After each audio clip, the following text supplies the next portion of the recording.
Hey. That was good. You tried not to scare me that time. Welcome to the Friday review of games. As always, I am Ian Nee Lewis. And I'm Dan Galpin. And joining us today is Widmer's Brothers Pitch Black IPA. It's like IPA for Batman. I like that. Since The Dark Knight Returns is now premiering in lots of other places in the world other than the United States, makes sense for us to have a Batman brew, right? Right, because we wouldn't want to just, stick to the U.S. and ignore the rest of the world. That wouldn't be our way at all. That is not the Google way. By the way, I have to also mention that Mountain Dew really let me down.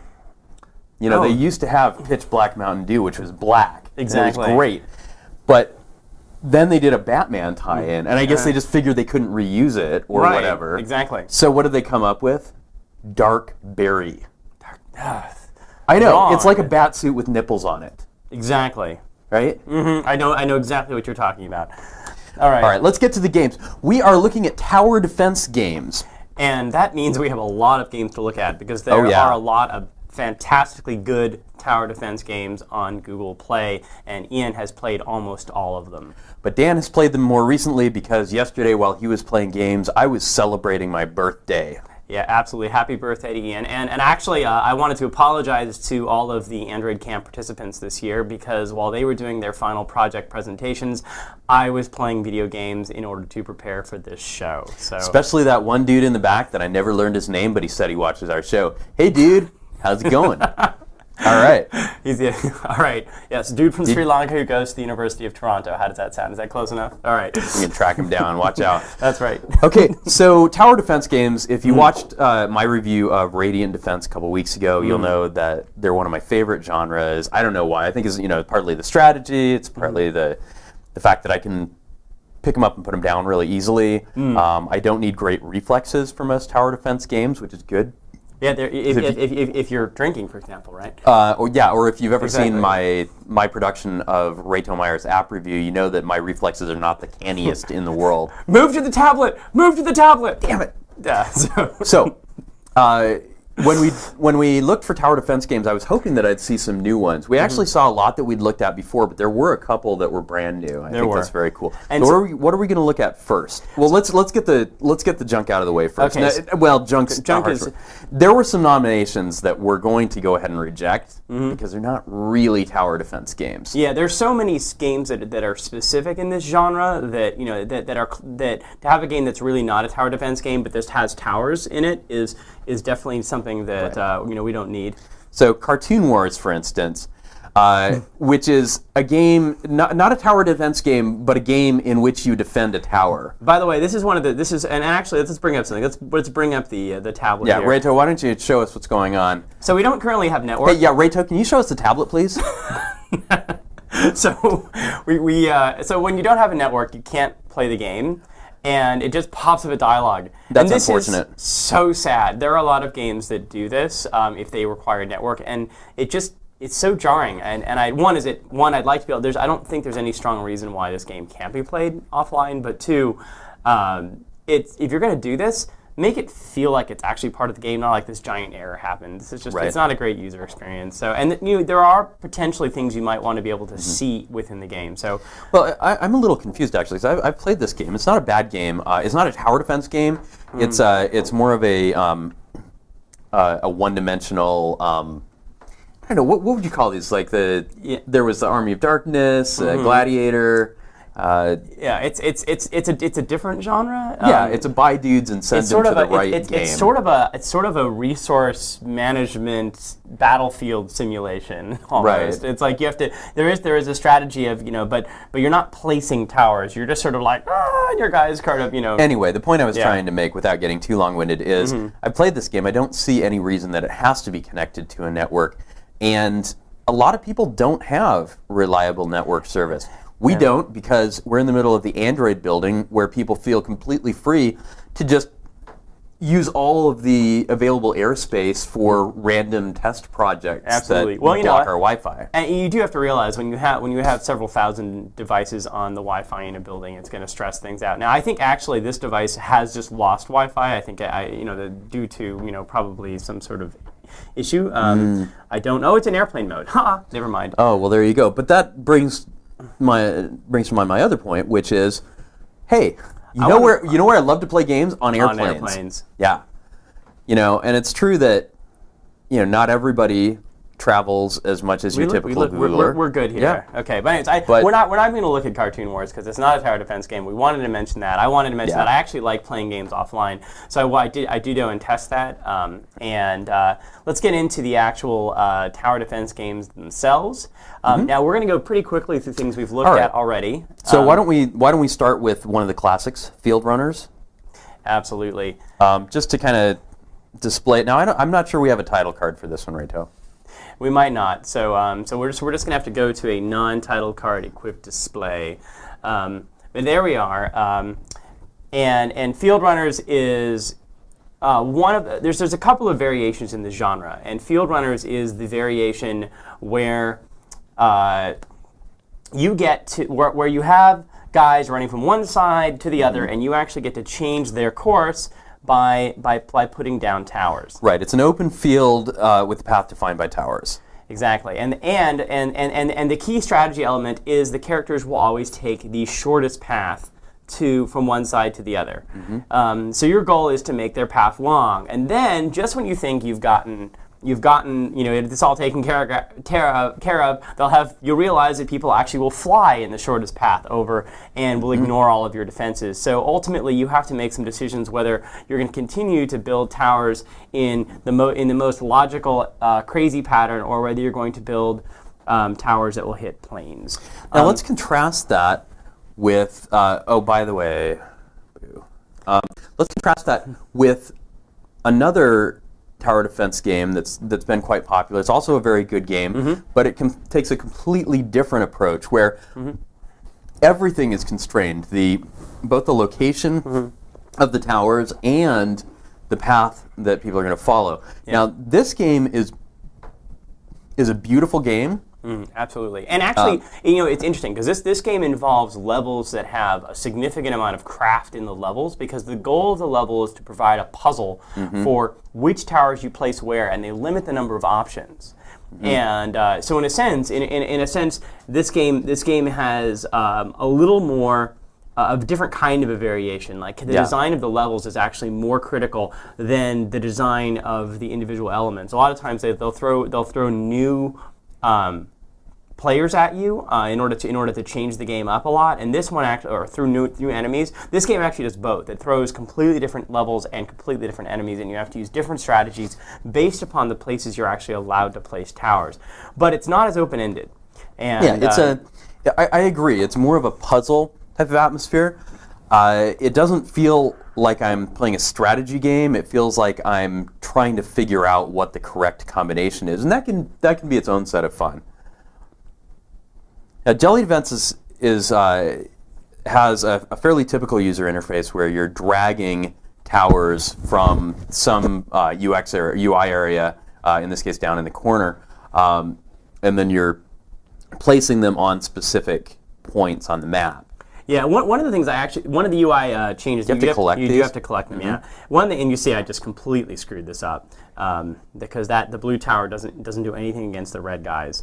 Yes, that's right. But you can have a tower that does both red and blue. Yes, exactly. So that's actually one of the unique things about this game, is that they actually have this concept of towers that are ineffective against one color or another, and that's not going to probably build fast enough. No, it won't. But yeah, and now that's another interesting thing is that some games will have towers that build immediately, and some games will have towers that take a little bit of time. Another thing that'll differentiate these is when we pause, can we still build towers? Exactly. And some games are sort of real-time tower defense games. This one is a true real-time tower defense game. That's the only way it's played. Now, from a menuing structure, there's really two styles. One is where you drag from the corner. Another one is where you select where you want to build. And by the way, this is one of these things where if you have icons, sometimes it's tricky to see just what your icon is actually going to do at any given point. So this is the drag one. I actually really like the select where you want to build a tower and get a menu on the spot, because it's less clicking. Definitely. Let's take a look at one that does that. So Come To Us, a large Korean game company, has actually copyrighted or trademarked the term tower defense. So any game that calls itself tower defense or has tower defense in the title will actually get a nice polite letter from their lawyers. But yeah, tower defense has a nice UI to it where most of the UI elements are hidden until you absolutely need them. You know, it's clicking on the screen will actually activate them, and I do really like that. And this game has really nice high-res, sharp graphics. It's fun.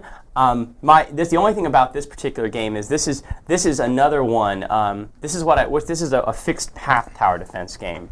So it's not as limited in Jelly Defense in the sense that you can place towers in lots and lots of different varied places, but the path in which the characters run is fixed. Right. And but it is really cool just to be able to build towers kind of willy-nilly like that, and you can see there's actually this and they build immediately on this one. Yeah, exactly. There's not nearly as much time. It's basically no time. So I think we've compared and contrasted some of the styles. Let's talk about some of the now Jelly Defense. I think one of the things that we saw with it. Actually, just one comment on this one. So this game has very, very high resolution background artwork, but you can actually see that on the icons and text, it is a little lower resolution than the screen, and you might not be able to see that on the live stream. But this is even in this game, which looks amazing. If we had a slightly higher resolution font, it would look a little less blurry. And so I would say that would be my one comment on the visuals here, because otherwise the game is so high resolution and so polished. Yeah, all of the tiles are really high res. But again, if you actually polish the backgrounds and without actually making a higher resolution font, that is going to make the game look worse. We see some other games here that are falling into that trap as well. That if you're going to spend, strangely enough, if you're going to spend some extra real estate, application real estate on anything in terms of high resolution, a font is great, especially since you can, for a lot of these games, take advantage of the fact that we have really nice open type implementations. If you can get an outline font that will work, we do a pretty good job of rendering that pretty quickly, and that is really the way to go. You'll see a bunch of games that do use that as well. Now you can see this game also has reasonably good animation. It's not the best I've ever seen. There's no death animation for the enemies. It has so it's got the feature where you can actually call a wave early. Reto, if you wouldn't mind going to the tablet now. See, not so easy, is it, when you're on the other side? Yeah? Okay. So you have an early call button, and this is something that you'll see in a lot of these games where you hit a button and you can actually send out the waves a little faster. Another thing you'll see is being able to speed up time. Yeah, because really these are the sort of games where you take relatively few actions, but you do them very frequently. Yeah, and actually one of the things I really like is you can actually see in this game, it actually shows you as waves are coming through. So I mean, this game is good. My main thing about this game is that it is, it implements the basics of tower defense incredibly well. Right. But it's to me, it's not as fun as some of the other games. Yeah, I thought it's definitely got a good selection of towers, and you have some different situations where you need to use a particular mix of towers, and I like that. Back button not working. Bad. But I felt like I don't know. I felt like it introduced them a little too slowly, and I don't know. There's just something about the gameplay that wasn't quite as fun. Some of the maps were maybe a little too hard to begin with. By the way, the back key is not working here. So no, the back key isn't working, so that's a real problem. Yeah. Other than that, also the ads most of these things, the ads were kind of funny. Sometimes they do come up full screen, but when you're putting, especially your own ads on a tablet, that that's another thing. Some of the menus I kind of wanted to see a little bit larger when I was on the tablet in terms of scale. Yeah, you could definitely use a little bit more testing on large devices. Yeah, but overall the game looks good. It really does. It's a beautiful game. And I just wanted to contrast Jelly Defense really quickly. There's nothing wrong with what they've done here, but it's a little more obvious that they've ported from a 4x3 build and gone 16:9. Now, we would always prefer that you actually just do a 16:9 build. I mean, that's always going to look better. But in this case, at least they haven't just squished everything and letterboxed the whole thing or pillarboxed the whole thing. They've got a nice set of UI around here.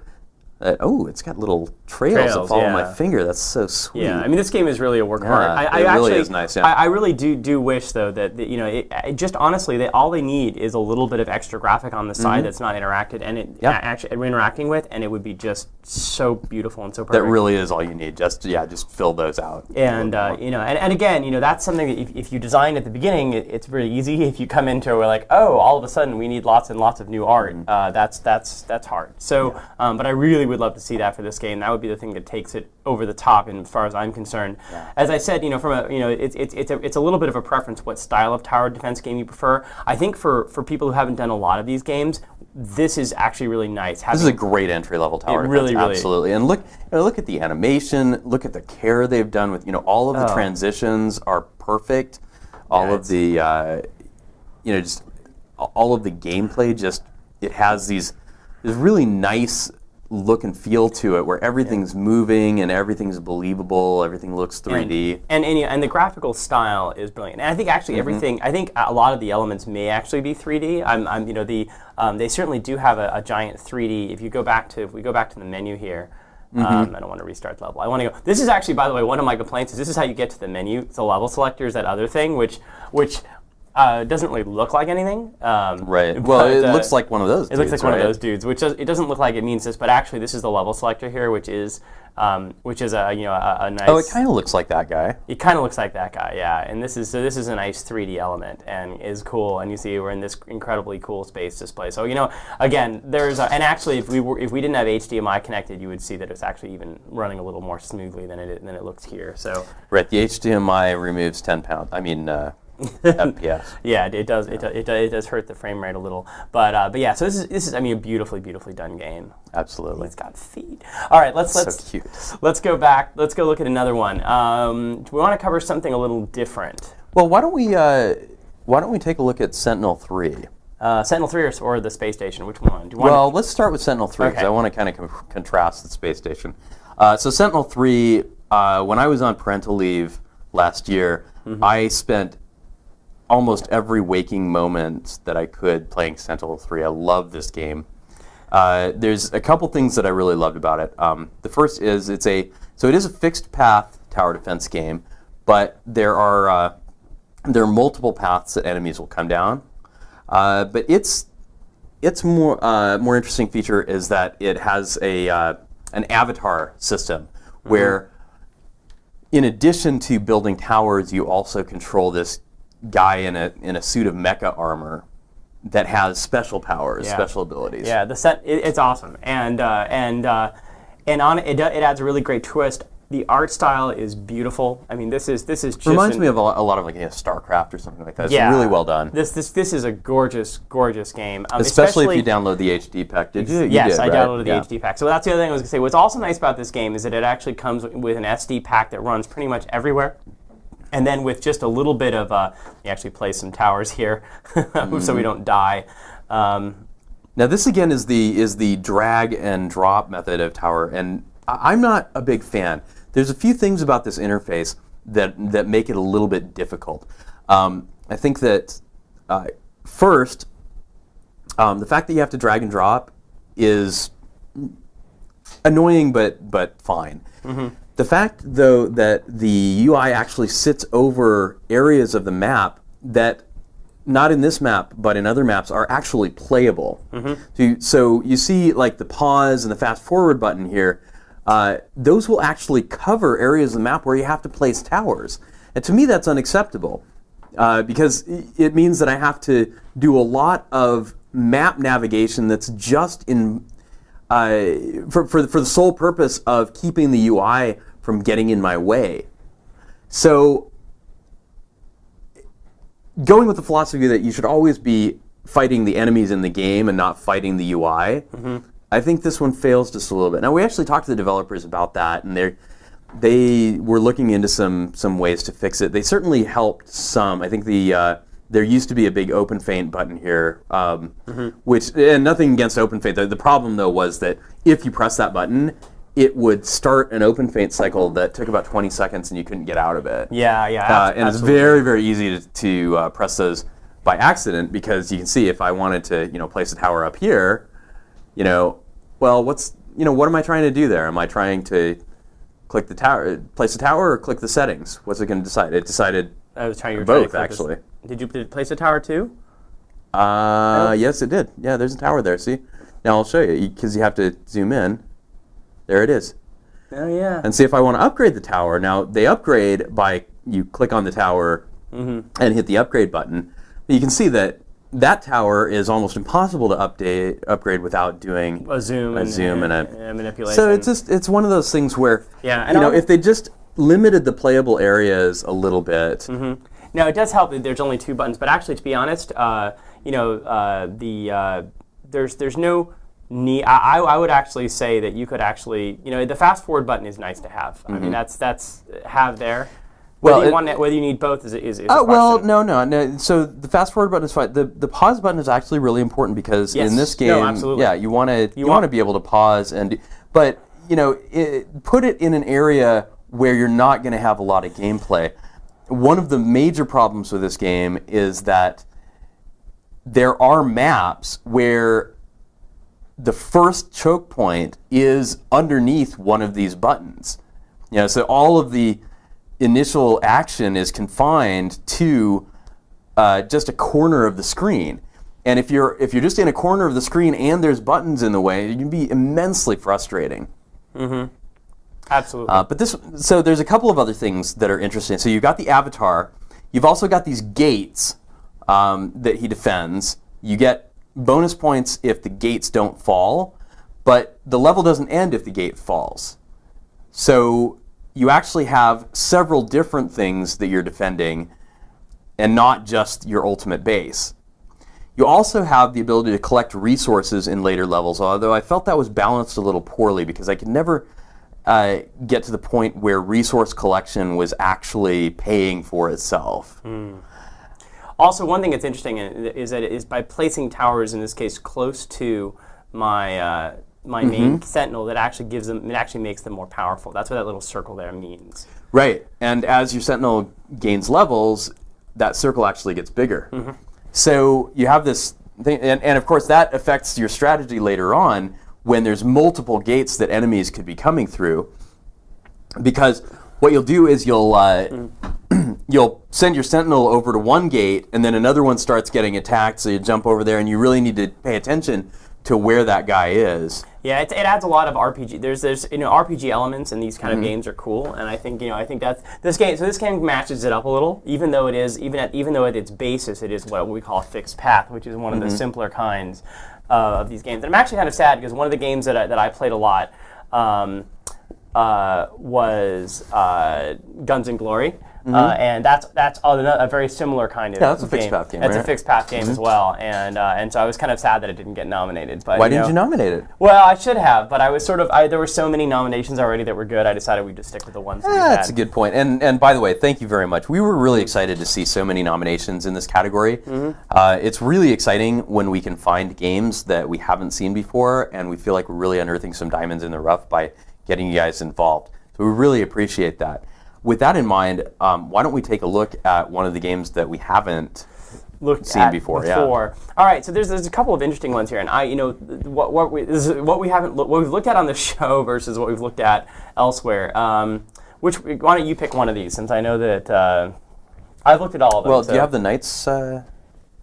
Yeah. So I hadn't seen A Knight's Dawn at all. This is a Unity game, and you can tell, right? You can tell because it's actually using an older version of Unity. Oh wait, did this game?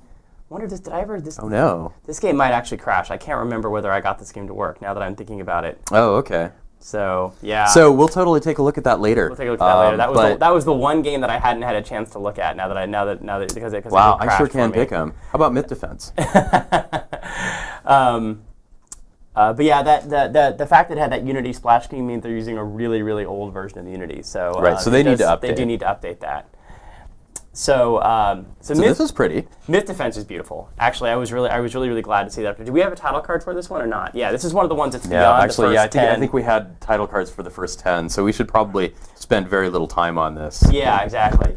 But this game actually I really liked, and so I'm glad we kind of got to mention it. It is definitely in the non-fixed path style of tower defense games, but I really like the fact that it's using this particular theme. And you see, I was able to just continue back from where I left off. Well, almost. I mean, you had a game in progress, but it still made you go through all those menus to begin with. That's kind of annoying. It's true. But actually, but if I think I actually didn't fully close the game. So that's so if I just hit home, what's going to happen? And then let's try it. Let's find out. This is a really good question. Restoring. So I'm right there, and I just have to hit play in order to continue. So that's okay. That it did the right thing there. I think the fact that the game had completely closed. Now, whether or not the only thing I don't remember is whether I hit the home screen or I think I did exit the game before. So legitimately, because I was testing what happened when the back key was pressed. So okay. I think the artwork is really pretty. The style is fun. It is again. This is the most traditional, I'd say, of these kinds of games. And I think we're always really impressed when someone takes the time to really do a good job at these high resolution displays. And remember, this is an Aces Transformer Prime. This is by far not the highest resolution display that's going to be on the market this year. I think I've already talked about at least one 1080p display, but you can tell that the crispness of these graphics, especially if we zoom in a little bit on these graphics, Reto, you'll see that each one of the graphics, from the towers to the UI, is really, really detailed. It's not just high res, it's detailed high res. Look at those cobblestones, look at the detail on those towers, look at the vegetation. It's amazing. It's really, really well done. Yes. And that's impressive to me. Yeah, absolutely. And the other thing I would say about this one is that, if you looked at this game and you looked at the tower, Com2S's tower defense game side by side,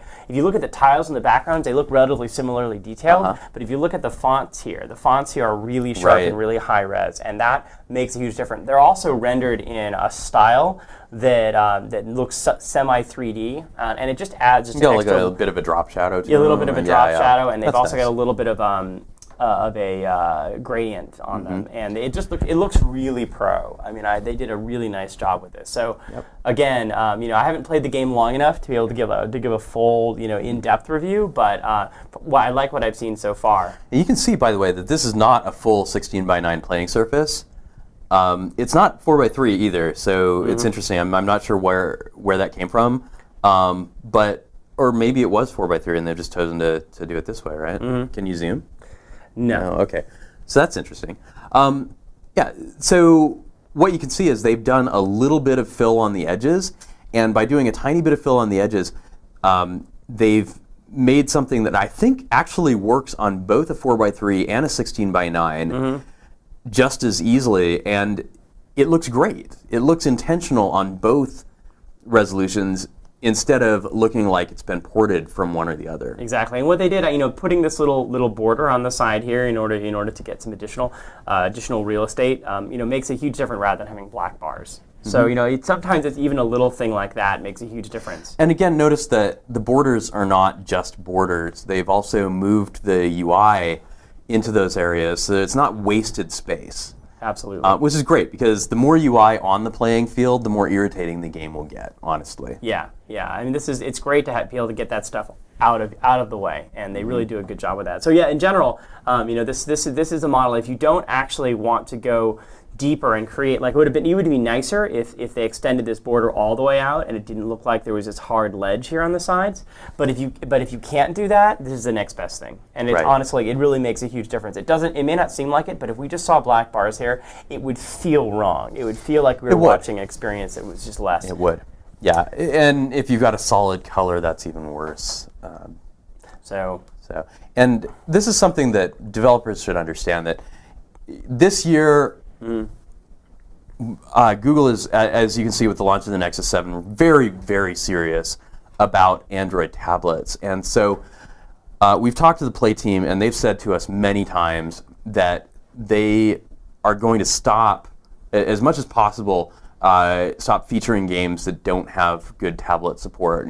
There are some apps and some games just don't they're not in a natural tablet fit, but I mean, honestly, almost any game is going to play better on something like a Nexus 7 than it's going to play on most phones. And remember too that tablet owners tend to buy about 4 times as many games as phone owners. Yeah, per owner. So per owner, yes. And people look at them as consumption devices. People buy a lot of phones. They use them as a phone. They use it for their Gmail. But a lot of people who buy tablets really do think of it as a primary gaming device as well as another consumption device.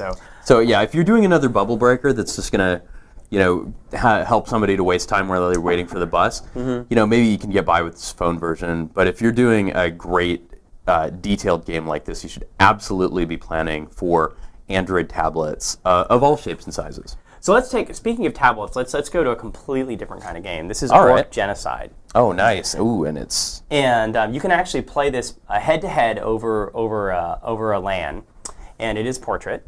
So let's play against the CPU. We'll play against the green CPU here. And you'll see that it actually is a game that's set up for 2 people to play against each other, kind of by default. So I've got some things here. I can actually start placing my towers. And this is, again, a very different style of game. I was even sort of debating whether we would call this a true tower defense game. There's also a couple of options here. I can actually start upgrading my characters that are going to be produced here. And So are you producing mobile characters, or are you just putting down towers? I'm putting down towers which are going to produce tanks or footmen. This is sort of, I would say so each one of these guys are going to produce little characters that are ultimately going to do my battling for me. So the towers aren't necessarily fighting themselves, although sometimes they are. But they're also producing characters. Interesting. So it's sort of a cross between a tower defense and something more like Cartoon Wars, then. Yes. Interesting. Yeah. And so the graphics, really ugly, and I say that advisedly. Do you think it's an homage? It feels like I'm playing a Commodore 64. Is that intentional? I think that there's a lot of low-res graphics intentionally on this, but I also, do feel that it's this weird combination of both. Yeah, I do that. I do see that sword that looks kind of high-res. Do you think maybe they're just stretched on this display? I don't think so. I think that the idea is the little orcs are kind of 8-bit throwbacks. Okay. And that the other graphics are intended to be high res. Unfortunately, because the resolution of this tablet is very high, a lot of them just look really, really low res. I see. But I really like the idea of head-to-head combat, and it makes so much sense with this tablet form factor. So I can't wait to see kind of where they would go with this. Like, it seems like there's a lot of potential here. Yeah. I'm not sure about all of the strategy, but you can build towers in all sorts of different places, and you see they get attacked from all sides now. You can draw. I just got killed by the CPU on the lowest level, so I clearly didn't do a very good job this game. Well, you are playing sideways. I am playing sideways. That's mostly to keep the cable from getting pulled out, so you guys can see what's going on. Yeah, we need like some cable glue or something. Exactly. But some duct tape would work, I think. So that's pretty much all I wanted to say there. As far as the game itself, yeah, obviously there are resolution issues in Orc Genocide. I didn't get to try the WLAN version. But split screen is kind of awesome, and that's why. And this is where it really shines on a tablet, and this is why I want to see them upgrade their graphics. So we could play together here. Yeah, exactly. Nice. So I can summon towers, you can summon towers, and again, we can start sending guys out. Oh, do I have to explicitly send guys out, or they just kind of happen? They just happen if you summon the right kind of buildings. Okay. Apparently, I am totally not summoning the right kind of anything, because I'm just getting my ass kicked here. Whatever, dude. Well, it is your first time playing. Yeah, what did I do wrong here? You summoned defense buildings, but you didn't summon them where I summoned. You have to summon them actually in front of where I summon my attack buildings. Attack buildings. Sure. Yeah, that makes sense. So. Okay. Yeah. Well, lesson learned. Next game. So let's go on to let's see. So let's get back into the top 10. Yes. Orc Genocide was in there, right? Yes. Orc Genocide was in the top 10. That's right. Did we have a title card for that, Reito? We absolutely did. Awesome. Did we use it? We did. Okay. Awesome. While I've got you guys, actually, we have a couple of questions on the YouTube stream and on the event stream. So I thought I'd throw them out to you. All right, they're cool. fairly straightforward, I hope. Let's see. So on YouTube, we'd like to know: is it easy to make apps and games if a person doesn't know anything about it? Can they still do it, or do they have to study coding or something? Okay, hang on. First, turn your producer cam on, Reto. I think the world wants to see you. We can probably do that. It is pretty dark over just there. use the hangout thing. Oh no, it's just Reto surrounded by a halo of light as always. Oh, okay. Boom. There we So are. yeah, it gets a little bit annoying sometimes. So the answer to that is, can I'm you covered make up. a I game? like this. Go on. Yeah. Yeah, there is another Oh, wait, shot I that can sort of won't cover pretend- Dan's face, but Hold on, let's let me not see. use Now, that one. now I can sort of pretend. If Rachel looks at the I can camera, do now this. you can pretend to be me, and So we I put the think- hat on him. There we are. So let's go back. So I've been in video games for almost 20 years now, and I think it's a really good question. You know, can you make a video game without knowing coding? Well, no, you really can't. Yeah, you can. There are some tools that will allow you to try and put together a game, but eventually it boils down to some form of coding, whether it's typing in a language like C# or C++ or Java, or whether it's connecting bricks together in some sort of a game maker environment. You are going to be writing computer instructions. Yeah, there's certain kinds of tools that allow you to build really cookie cutter games that are very, very similar. But even for a tower defense game, you want to know things like pathing. You want to make sure that those guys are always following the shortest path. That requires a little bit of code. You might want to have some AI in a lot of other kinds of games. So even if you have a system that gives you a lot of stuff for free like that, you're still going to want to code. That being said, there are really great tools out there that do a lot of the work for you. And honestly, I am a firm believer that anyone with the drive can learn how to code. Oh, I'm not. Okay, because I used to teach coding. I used to teach computer science. Right. And the truth is, if coding frustrates you and you really don't get it, my experience is you probably won't get it, because the people that I saw be really successful in my classes, it sort of clicked with them fairly early on. Well, and there's also a difference between, I think, my experience is coding classwork versus coding in, like, one of the people that I went to school with who was terrible at coding classwork became one of the most successful engineers I know. One of the most sexual engineers you know? Successful engineers I know building tools. Wait, where's the red button here? Yeah. So I would say that mostly to me it's at least a lot of the coding is really just about. Right. Well, and let's also persistence. make a distinction too. If you want to build a game all by yourself, then yeah, you might end up with one of these tools that help you to make a cookie cutter game, but there's nothing really super special about it. But there are so many things that you can do with a game that don't involve coding, Absolutely. and I think that you would find that there are far more frustrated coders out there with decent game engine ideas and interesting ideas about game design who don't have someone that can produce art or animation or music or even polished level design. So if you've got talents for games, and you can share, if you know how to use Blender or Maya, or if you know how to use Photoshop, if you know how to write music, all of these skills are in incredible demand, and there's lots of people out there that would love to help you code. And there's great modding tools out there, and that's one thing you might want to start playing with. Is one of the existing titles that has really, really great tools that allow you to modify the levels. Absolutely. Look at like Bethesda's games always ship with great modding tools, and I've gotten to the point where I haven't even finished Skyrim. I just like playing with the mods.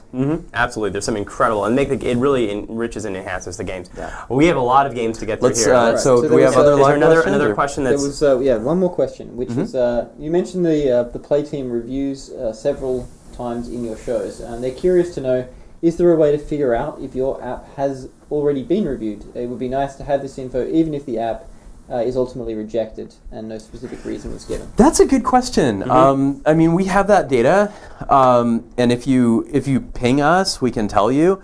We generally, when we suggest apps and they get rejected, we generally don't contact the developer unless they got rejected for a reason that's easy to fix. But if you're curious, drop me an email, tell me what game it is, and I'll look it up for you.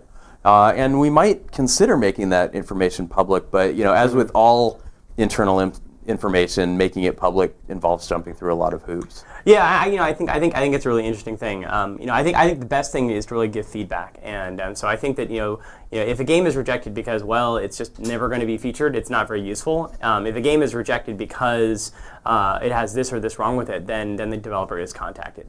And I think the real question is, was it looked at all? And a lot of people feel like it goes into a cloud and they don't know. So I'd love to at least have a way that a developer could check. That would be cool. That would be great.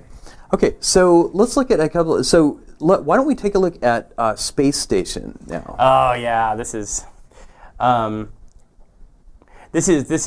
cool game. Now it does have the button of shame, and it does have the compatibility mode stuff in it, which is sad. Yeah, it's very sad, actually. What is interesting about it, though, is that it does actually have both HD and low-resolution graphics, and the graphics are really different. And I think that's part of the reason why they're left in. I actually, in some ways, liked the low-res layout, but the HD graphics are really, really nice. They're very pretty. I'm very impressed. And the layout isn't quite as creative. It doesn't have that circle thing. It's just sort of a little bit, feels a little more thrown together, but it's very, very crisp. Let's go ahead and get into the game. The interesting thing about this game is that, while we've talked about open field games where the enemy's path is determined by the towers that you build, and we've also talked about fixed path games where the enemies always follow a single path no matter what you build. This is a little more interesting. You start with a space station core, and then you build out from that core. And ultimately, the goal is to, and you've got to do two things. You can see I've got asteroids surrounding me. I've got to actually build power nodes so that I can mine the asteroids. And I don't. Right. So you have a resource collection issue as well as just a defense issue. Exactly. And the most important thing is to get mining. But if you obviously mine too much and you don't actually build defenses, then your miners will just get destroyed. So you've got to start building things like turrets. And unfortunately, now that I build miners, I don't actually have money to build anything else. So I'm just going to try to collect as much resource as possible. But see, I've got incoming destroyers. I'm going to get killed here. And you Where'd he go, dude? I'm Where are dead. they coming from? Where are they coming from? I don't know. Let's see. Over to you the can zoom left. in. You can zoom in the top. Oh, in the top. Yeah. Yeah, you can zoom in. So I'm. Yeah. Can I'm you build hosed. something now? You got some money. Can you build something? I can't build anything useful. Oh my God! Those. Yeah. The. Sorry, guys. I'm not sure if it's from the Zoom or something else, but the video is no longer coming in. I got a blank screen. Oh, hold on. Let's try it one more time. 1, 2, 3. Let's plug this in. It is very easy to lose the connection on these on this particular micro That's got it. Thanks. HDMI. Okay. There we are. Back to it. Yeah. All right. So I now building a missile launcher would be super useful, and I almost have enough money to do that, or a rail cannon. Almost there. Okay, right. missile launcher. So this is cool because most tower defense games will just give you money for enemies killed. So if you're not killing enemies, you don't get anything. Whereas this one, you've got this sort of continuous thing. So even between waves of enemies, you're cranking up the money. I think that's kind of a cool idea. Absolutely, and you'll see now I have another laser turret. And it takes time to build things. If I don't build the power nodes, then I cannot actually build out a laser turret there because I have only a limited number of connections also. So there's a lot of detail in this game, and you do need to know where people are coming from. So now they're coming from there. Do I have any defenses out there? No, that's where all my miners are. So this is a really serious problem for me now. So I'm going to want to build. Oh, do I not have a power node to that miner? That's not good. So I'm getting completely squashed here by these guys. Ooh. Now, how important is the actual topology of your station? Like, or I should say the physical locations of things rather than general topology. The general topology is more important. Okay. You need to make sure there's enough nodes connecting things. Mm-hmm. And I'm about to lose a laser turret here, which is sad. But at least he'll start firing on that guy. So it's interesting. It is kind of more of a hybrid because while we have a lot of elements of tower defense games. It feels like a tower defense game. The enemies behave very differently. They come in from different directions. They sit there and they actually attack your towers, which is uncommon. There are some other tower defense games. I think one of the other ones, Towers and Trolls, I think they will attack your towers. Yes. And I have mixed feelings on that because, especially for Towers and Trolls, that felt a little gimmicky. That felt like just, okay, well, every now and then I look and my tower's health is down and I need to go fix it with some money, and that's annoying. Whereas this, it's like, well, they're attacking my tower, and they're stopping to attack. Yes. So the fact that they're attacking my tower has some significant impact on the way the defense is going to go. Absolutely. And the goal is usually here to just survive for a period of time. Usually you're waiting for reinforcements or something like that. And so you may not necessarily defeat these enemies. And your main space station also has a certain amount of health. So it's holding off, various things for a long enough period of time. Let's build one more of these guys. It's sending an enormous quantity of enemies at me right now. So. But yeah, I think in terms of smoothness, this is a pretty smooth game. The graphics are pretty good. I think they could be a little bit higher resolution. Yeah, even with the HD. It always bums me out a little bit when games allow you to zoom in maybe 1 or 2 steps further than they should. Yeah. Essentially, as soon as a pixel in your art covers more than a pixel on the screen, that's probably where you ought to stop. Yeah, see, I'm about to lose all of my defenses here, but I only have to survive for another 5 seconds.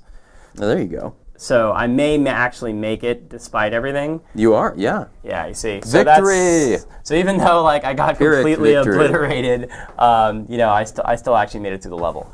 Awesome. So I think I want to close down with Anomaly HD because that is a bit of a genre buster there. So Anomaly puts you sort of on the other side. It's a tower offense game. Yes. A lot of people have tried this. A lot of people have said, I'm going to build a tower offense game. Wouldn't it be interesting if we turned tower defense on its head? This is one that I think has succeeded better than most. You can see first that they've got an extremely professional looking intro.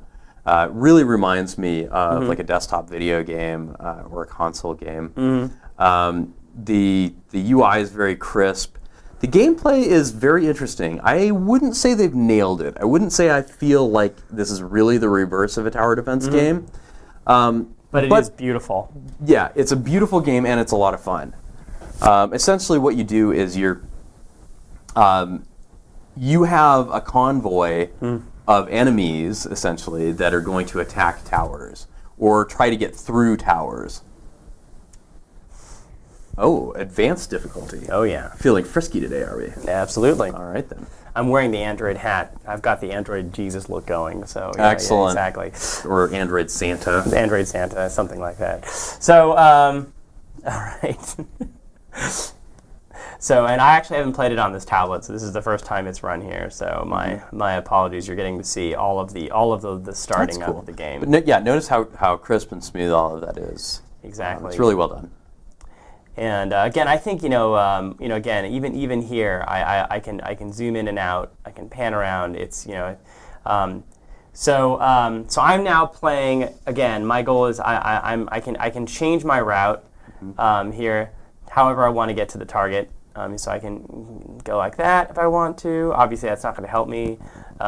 So that again, I just well, and you can change it in the middle of the game too, right? But that's what this game is about. It's about planning your route based on where the towers are. You do have some offensive weaponry. You also end up getting power-ups through the game. And so planning the route and determining when to deploy your power-ups is the extent of the gameplay. And it ends up being a lot of fun. When I played it, now check that out. Wow. Yeah. That's a great transition, and those are some beautiful graphics. Yeah. When I actually played the game, it held my attention for a while. Eventually, I felt like the number of choices I had in the gameplay maybe weren't enough to keep my interest for a long time. But there are some. They do have some interesting twists. Yeah. Then this is the strategic part. Is I can deploy a repair icon as well, and then I tap where I want it to be deployed. So in this case, I wanted to be deployed on top of my on top of my guys here. So boom. Now you can start them going. Now right? I can start them going. Checkpoint. And you see I've got a certain amount of repairs. I've got to use that strategically also in the game. Boom.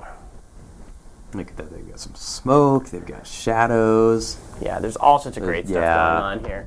Again, this is a game that could have been done as a 2D game, but doing it in 3D just allows. Obviously, I just start from checkpoint. Yes, doing it in 3D just allows for that much more awesomeness. And in this case, you can see all these details are enabled through 3D. So you could drop the repair like down there or something, right? Yeah, I've got. Excuse me. That's a sneeze. Bless you. All right. Good zoom height. Good zoom height. All right, let's repair a little bit there. Come on, guys. Only got one repair. Yeah, and that's really what it is, right? Is how you deploy the repairs and the other power-ups is, and see, in this case, you really haven't deployed it well. You need to deploy it so the trailing edge is there. But every time you destroy a tower, this airplane comes by and drops you something cool. It's a great effect, although I did kind of get mad after a while, because it's like, hey, airplane. Yeah. Why don't you just drop the stuff I need when I need it? Exactly. But then the game would be Video less. game world logic doesn't always make sense. Anyway, we're just about out of time, but we did want to show you Anomaly Warzone Earth. It's a great game. Really, really impressive graphics. Like I said, the gameplay maybe isn't for everybody, and it's certainly not a tower defense game, but it's an interesting riff on the genre, and so we liked it. Yeah. Thanks a lot, everyone, for all your tower defense suggestions. Now, we tried to get through as many suggestions as we could today, and I don't know. Part of me feels like that was awesome, and part of me feels like maybe we didn't get through, or maybe we didn't spend enough time on each game. What do you think, David? I will personally say it. I've spent an enormous amount of time playing these games. No, I meant talking about them on the I'm show, kidding. right? But yeah. I think that we really gave people a feeling of the genre. We got through some of the best games. Hopefully there's a few there that we didn't get through. We will definitely do another segment like this. There's many tower defense games out there. So absolutely, let us know what you'd like to see. Let us know what you think of today's show. We're very interested to know. Now, again, the edited version will be up on YouTube momentarily, hopefully tonight. And next week we will be back with another theme, which is driving games. And now, get busy and nominate, because I don't think there's. Last time I looked, there was nothing. There was nothing. There was nothing in the category. Unlike tower defense, driving games is a pretty broad category. We're not going to kick anything out as long as it involves driving in some ways. Exactly. You don't want just my nominations, because ultimately I will just nominate the whole category. And they will be all about zombies. To be clear, does that include golf games? No. We are talking about games where you drive a vehicle. Driving, yeah. But that is a good point, though. That is a good point. Yeah. Thank you for clarifying, because we would have had some embarrassing situations on our hand, Reto. Yeah, well, actually, it could have been quite entertaining, really. Indeed. But so what do you think about something like Demolition Earth? Is that a driving game? I mean, there are cars, right? Yeah. But you're not driving them. You're just laying. Well, a game like I think any kind of racing game is really what we're talking about here to a large degree, but if it has driving as a major mechanic, we'll consider it. Okay. So sounds good. Racing probably be a little bit closer. So we're talking about things like Lane Splitter or the Need for Speed and Asphalt, right? Fast and Furious, that kind of thing. Exactly. So, all right, so go ahead and nominate your favorites, especially nominate the favorites that you haven't seen us feature or that aren't from the big guys. I consider Grand Theft Auto to be a driving game. That's true. It is frequently a driving game, absolutely. So nominate your favorite driving games. We'd love to take a look at it. We'll probably take the top 5.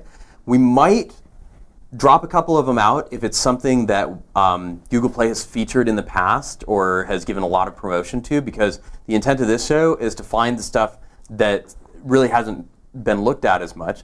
But either way, nominate what you want. And also, when you nominate something, please include your Google Play ID or link to your Google Play profile, because whereas in the past we've had the developers on, now that anyone can nominate, we actually want to know why you like the game. And if you'd like to come on the Hangout with us and talk about why you like a particular game, if you include your Google Plus link, we will absolutely invite you to the Hangout and get you on air. So, is that about it? That's about it.